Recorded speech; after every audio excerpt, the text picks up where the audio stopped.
werk skepend. Psalm 139 verse 14 en 15 sê: Ek prys u, omdat ek op 'n onsagwekkende, wonderbaarlike wyse gemaak is. Wonderbaarlik is u werke, en ek besef dit maar te goed. My skelet was nie vir u verborge toe ek in die geheim gemaak is nie, toe ek kunstig geweef is in die dieptes van die aarde. Die toppunt van werk is skepende werk. Dis soos God werk, nie waar nie? In eindelose detail en kompleksiteit skep hy kunswerk op kunswerk.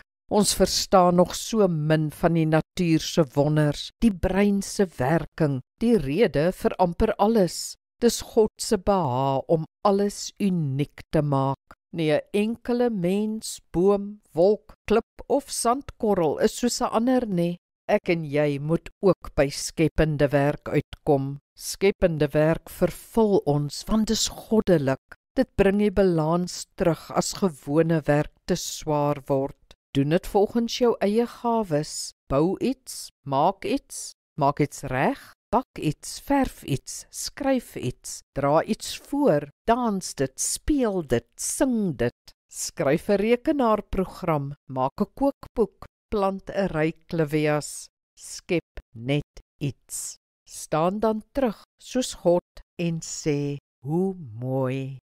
Kom ons bid saam. Hemelse Vader, help my om 'n tydjie te maak om skepend besig te wees. Ek sien daarna uit om myself weer te verloor in 'n belangstelling. Dit het my nog altyd rustig en vervuld gemaak. Amen. Die Here seën jou.